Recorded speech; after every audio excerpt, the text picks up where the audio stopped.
बोली। गुरु बृहस्पति देव की जय। लक्ष्मीपति विष्णु भगवान की जय। लक्ष्मी माता की जय।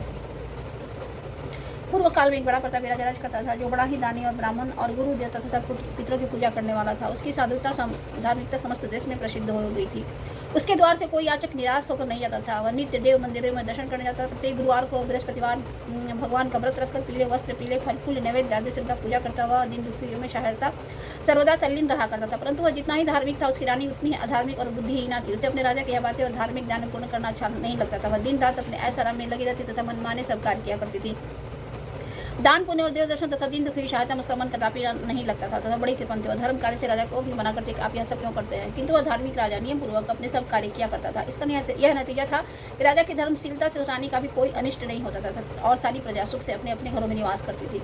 एक दिन राजा जब वन में शिकार को चला गया और अपनी रानी अपनी दासियों से घर पर थी निवास करती थी, तब संयोगवश उसी दिन वहाँ एक साधु का वेश धारण किया बृहस्पति जी राजा के दर भिक्षा मांगने का आप पहुंची। उन्होंने राजद्वार पर आकर राजा की जय मनाई और भिक्षा की याचना की। राजा तो घर पर था नहीं। रानी ने कहा, हे साधु जाइए, इस समय राजा यहाँ नहीं है जो भिक्षा और दान देते, बिना उनके कौन देगा। साधु महाराज ने कहा, रानी जी आप तो विद्वान है, मुझ भिक्षुओं को कुछ भिक्षा देने में आप ही समर्थ है। रानी ने कहा, महाराज मैं इस तरह के झंझटों में नहीं पड़ना चाहती। इस दान पुण्य से तो मैं बहुत घबरा गई हूँ। व्यर्थ एक पवारा खड़ा रहता, फिर मुझे गिरे के कामों से अवकाश नहीं मिलता। यह सब राजा सभी करते हैं, उन्हीं के लिए योग्य है। परंतु मैं समझती हूँ कि इस धनी से तो निर्धन रहना ही अच्छा है, क्योंकि यह सब बहुत सा बखेड़ा तो नहीं करना होगा। क्या आप कोई ऐसा उपाय जानते हैं जिससे यह धन न रहे और मुझे शांति और चैन मिले? यदि आप जानते हो तो बतलावे। बृहस्पति वहाँ तो वहाँ साधु बनकर आए थे। उन्होंने कहा, यह क्या कह रही हो? भला संसार में भी ऐसा कोई होगा जिसे संतति और धन प्यारा हो? भला इसे भी कोई दुखी होता है? देवी, इन दो बातों की तो सभी को चाह रहती है।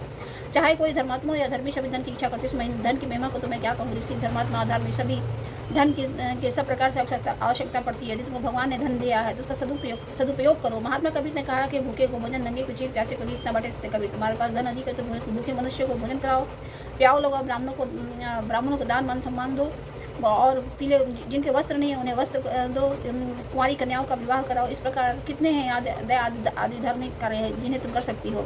धर्मशाला बनाओ, ताल तलैया, कुआं, बाग, बगीचे, आम, आंवला आदि के वृक्षों को लगाओ और यज्ञ करो। साधु ब्राह्मणों को भोजन खिलाओ। जिनके पास धन नहीं है उनकी सहायता करो, उनकी कुंवारी कन्याओं का विवाह कराओ। इस प्रकार कितने हैं आदि धर्म के कार्य हैं जिन्हें तुम कर सकती हो।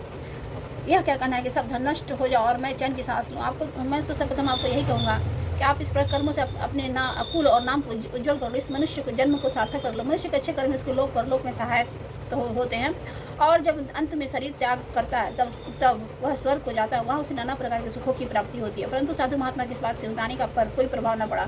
उसने कहा, नहीं महाराज, मुझे इतना धन नहीं चाहिए जिसे मैं इतना यत्न करके उठाऊँ, रखूँ तथा उसे फिर दान दे डालूँ, अथवा आपने जो इतना कहा मैं पाखंड करूँ। मुझे तो वहीं समय नहीं मिलता और सारा समय इसी में नष्ट हो जाता है। महात्मा ने फिर कहा, हे देवी, बड़े दुख की बात है जो तुम ऐसा विचार प्रकट करती हो। अच्छा यदि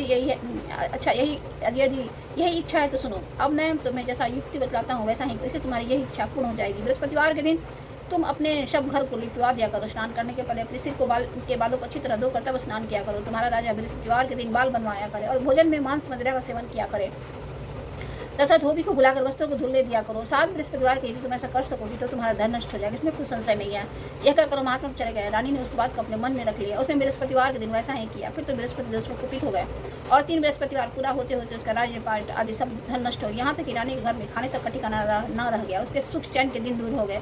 दोनों समय की कौन कहे, एक समय के खाने के लाले पड़ गए। तब राजा ने व्याकुल होकर अपनी रानी से कहा कि रानी जी, आप तो यहाँ रहिए, परंतु मुझसे अब यहाँ नहीं रहा जाएगा, क्योंकि यहाँ तो मुझको सब लोग जानते हैं। जैसे कोई उपाय से या कोई काम धंधा करके भी अपनी जीविका नहीं चला सकता।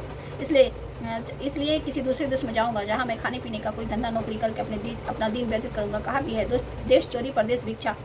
शास्त्र में कहा गया है कि दूर चले जाने से मनुष्य का दुर्दिन दूर हो जाता है।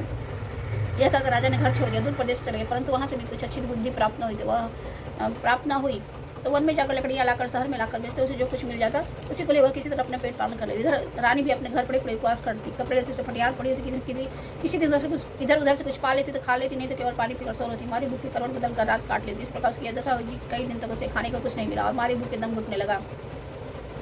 तब उसने एक दासी को बुलाकर कहा कि तुम हमारी पुरानी दासी हो, तुम इस समय तुम हमारी इतनी सहायता करो कि हमारी बहन के यहाँ जाकर तुम मुझसे मेरा दुख कर मेरे लिए कुछ अन्न मांग लाओ। अगर कुछ नहीं हो तो 5 सेर बेचड़ ही मांग लाना। दासी रानी की आज्ञा पाकर दासी उसकी बहन के घर चली गई। जिस समय दासी उसकी बहन से दासी ने कहा, उस समय वह बृहस्पतिवार का व्रत कर रही। दासी ने कई बार कहा, परंतु रानी ने ध्यान न दिया। रानी की बहन ने ध्यान न दिया और कुछ न बोली, क्योंकि वो मौन भाव से एकाग्रचित्त हो बृहस्पतिवार का भगवान का व्रत की कथा सुनने में लीन थे। जब रानी कुछ न बोली तो वह दासी उदास हो गई, अपने घर लौट उस रानी के पास चली जिसने उसे भेजा था, और आकर रानी से कहा कि तुम्हारी बहन तो बड़ी घमंडी है, वह बेजड़ व सहायता कर देती, उसने मुँह से एक बात भी ना की।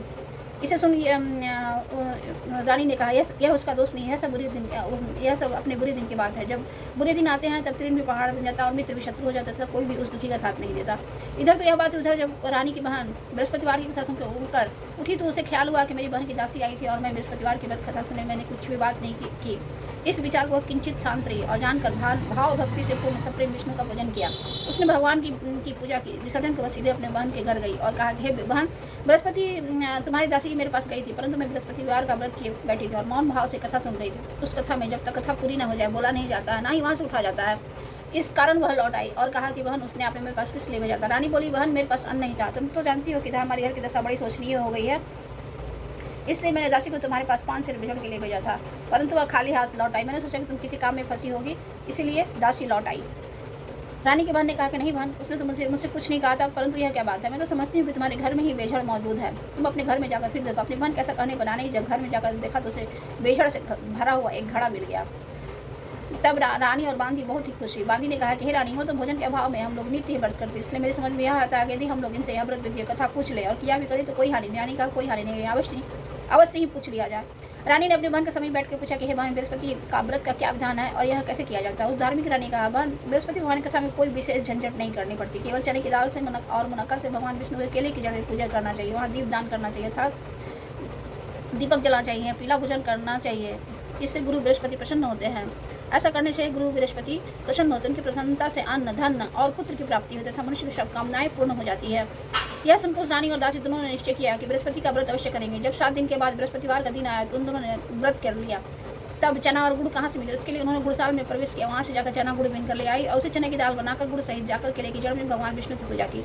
इस प्रकार उन्होंने व्रत कर लिया, परंतु पीला भोजन कहाँ से प्राप्त? बेचारी रानी और दासी दोनों ही बड़ी दुखित हुई, परंतु व्रत के प्रभाव से भगवान बृहस्पति से बड़े प्रसन्न थे, इसलिए थालों में सुंदर पीला भोजन लिए भगवान स्वयं उपस्थित हुए और दासी को देकर बोले कि यह तुम्हें और तुम्हारी रानी दोनों के लिए है, इसी को भोजन करना। इस दासी प्रसन्न हो वह भोजन रानी के पास ले और सब बातें कहकर भोजन दिया। बांदी और रानी दोनों ने बड़ी प्रसन्नता से भोजन किया। फिर तो वह हर बृहस्पतिवार को व्रत रखती, देवगुरु बृहस्पति के लिए भगवान विष्णु की पूजा करती। इस पूजा से वह फिर रानी हो गई। उसके घर में ज्यों की वो सारी संपदा भर गई, परंतु ब्रह्मा के लेख और कर्म की रेखा को मिटाना बड़ा कठिन होता है। रानी फिर आलसी हो गई। तब दासी ने कहा, देखो रानी, तुम पहले भी इस प्रकार ऐसा करती थी जिससे सब कुछ नष्ट हो गया। बहुत परिश्रम के बाद तुम्हारी सुदिन लौटे हैं, फिर वह आलस न करो, दिन जनों को दान देकर सब पूर्ण कर्म करो। भूखों को भोजन, प्यासों को पानी दो, पहुँचे बैठाओ, ब्राह्मणों को दान, मान, सम्मान और भोजन दो। रानी ने फिर खूब सुकर्म किया, उसका यश फैल गया। वह पति अपने राजा के लिए चिंता में राजा के लिए चिंता में पड़ी। राजा कैसे होंगे? उसने बृहस्पति से राजा से मिलने की प्रार्थना की। भगवान बृहस्पति से राजा से मिलने की प्रार्थना की। भगवान ने रात्रि में राजा को स्वप्न दिया तथा प्रातःकाल होते ही अपने देश को चला। मार्ग में उसकी बृहस्पति से भेंट हो गई। उन्होंने राजा से अपने व्रत करने को, व्रत में चने की दाल और गुड़ केले के वृक्ष में भगवान विष्णु की पूजा करने को कहा। राजा ने कहा, मैं तो लकड़हारे का काम करता हूँ, इतना पैसा कहाँ से पाऊंगा जो यह सब विधि विधान से करूँगा। साधु के वेश में आए। बृहस्पति ने कहा, अगले बृहस्पतिवार को तुम व्रत करके देखो तो सही, तुमको रोज से दुगना धन मिलेगा। बोली बृहस्पति विष्णु भगवान की जय। और कहानी इस प्रकार है। पूर्व काल में एक गरीब ब्राह्मण रहता था और उसका कोई संतान न थी, कारण कि उसकी स्त्री बड़ी मलिन स्वभाव की थी। प्रातः सुबह उठते ही सर्वप्रथम भोजन करती, फिर दूसरा कार्य करती। वह देखकर वह ब्राह्मण बड़ा दुखी रहता। कुछ समय के बाद स्त्री को एक कन्या उत्पन्न हुई। कन्या रत्न थी। वह कन्या जो बड़ी हुई उसका स्वभाव निखरता गया। नित्य प्रातः उठते ही नित्य कर्म स्नान करती, भगवान विष्णु की पूजा के साथ प्रति बृहस्पति को गुरु बृहस्पति का व्रत भी किया करती थी। जब वह विद्यालय में पढ़ने जाती तो अपने हाथ में एक मुट्ठी जौ भर कर ले जाती, मार्ग में डाल देती, उसका सब जो सोने को जाते। जब वह पढ़कर लौटती तो उन्हें बीन कर घर ले आती। एक दिन बालिका जौं को सूप में रखकर फटकने लगी। तब उसके पिता ने कहा, बेटी, सोने को जौं को फटकने के लिए सोने का सूप भी होना चाहिए। उसके दूसरे दिन बृहस्पति का दिन पड़ता था। उसने नित्य के भांति गुरु बृहस्पति का व्रत किया और एक मुट्ठी जौ ले जाकर मार्ग में छिट दिया और कहा कि हे गुरु, यदि मैं सच्चे मन से आपका व्रत करती हूँ तो उसके प्रताप से मुझे सोने का सूप भी दीजिए। जब वह कन्या पाठशाला से लौटकर जब उठने लगी तो बृहस्पति की कृपा से उस दिन उसे सोने का सूप भी मिल गया। दूसरे दिन जब वह कन्या सोने के जौं को फटक रही थी तो उस शहर का राजकुमार उधर से आ निकला। वह उस कन्या को देख और उसके रूपशील गुणों को देखकर मोहित हो गया। अपने घर आकर बीमारी का बहाना करके लेट गया।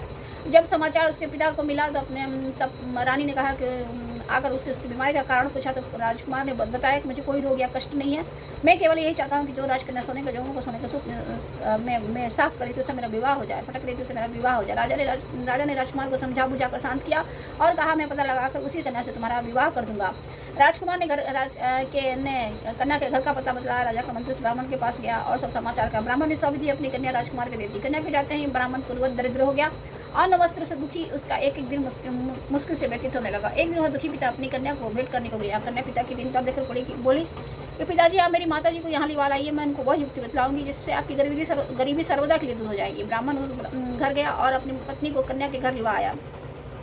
कन्या ने अपनी माता को समझाते हुए कहा कि माता जी अपनी प्रातः उठकर नित्य क्रिया से निवृत्त हो स्नान आदि करके भगवान विष्णु की पूजा किया करे ताकि घर की सारी दरिद्रता दूर हो जाएगी। परंतु उसने ध्यान नहीं दिया और पहले की भांति उठकर बच्चों का जूठन खा लेती थी और पूजा का समय कर देती थी कि मैं तो भोजन कर चुकी हूँ। यह सब सुनकर जो पुत्री थी उसको बड़ा कष्ट हुआ, बड़ा दुख हुआ। उसने आकर अपनी माँ को काल कोठरी में बंद कर दिया। प्रातः का निकाल कर स्नान पूजा पाठ आदि करा। उसकी ब्राह्मणी की बुद्धि ठीक हो गई और वह हर बृहस्पतिवार को व्रत करने लगी। इस व्रत के प्रभाव से वह ब्राह्मण धनवान हो गया और सुखी हो गया तथा मरने पर वे पति पत्नी स्वर्ग सुख को प्राप्त हुए।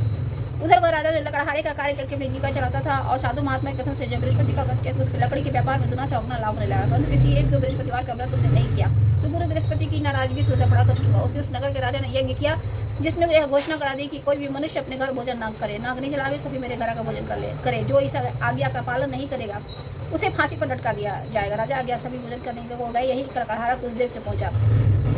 इसलिए राजा अपने घर विवाह गए और भोजन करा रहे तो रानी की दृष्टि उस खुटी पर पड़ी जिस पर 9 लाख का हार लटका हुआ था और ना दिखा। रानी ने सोचा इसी मनुष्य ने उसने हार चुरा लिया है।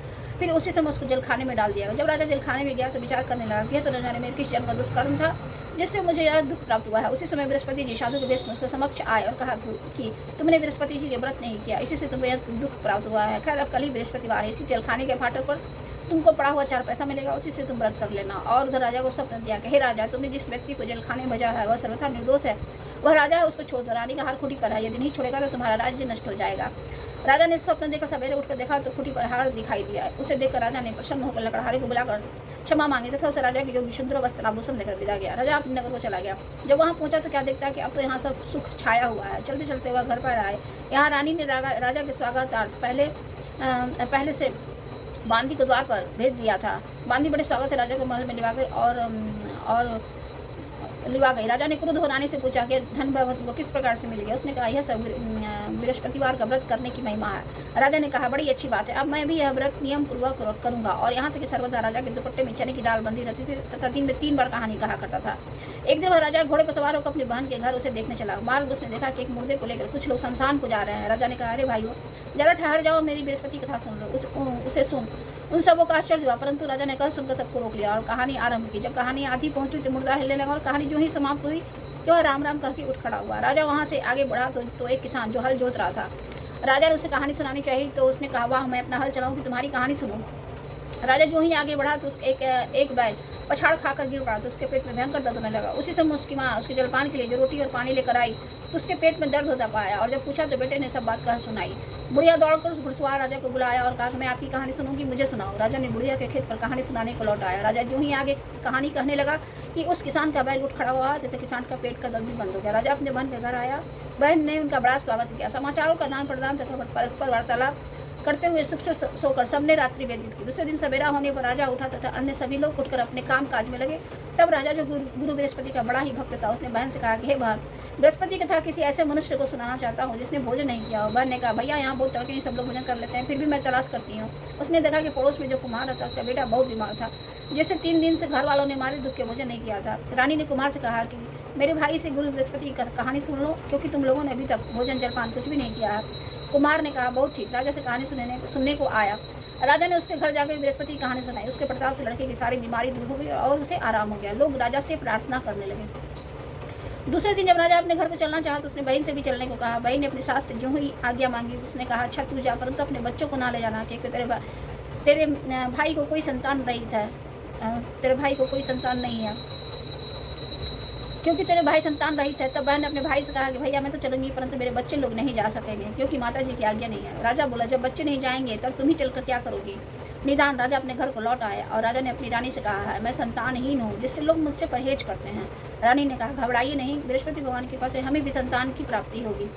फिर तो उस रात्रि में राजा को संतान प्राप्त होने के लिए स्वप्न हुआ। रानी गर्भवती हुई और ठीक 9वें महीने में उसे संतान प्राप्ति हुई। रानी की बहन भी आई और वे सब लोग जो उनके संतानहीन होने से घृणा करते थे, वे लज्जित हुए और घर आकर खान पान में सम्मिलित हुए और राजा रानी को बधाई देने लगे। इस प्रकार बृहस्पतिवार व्रत करने से गुरु बृहस्पति देव मनुष्य की सब कामनाएं पूर्ण कर देते हैं। भगवान बृहस्पति देव उनकी सदैव रक्षा करते हैं। संसार में जो भगवान जी का पूजन व व्रत सच्चे हृदय से करते हैं, उनकी सभी इच्छाएं बृहस्पति देव जी पूर्ण कर देते हैं। इसलिए सबको कथा सुनने के बाद प्रसाद लेकर जाना चाहिए।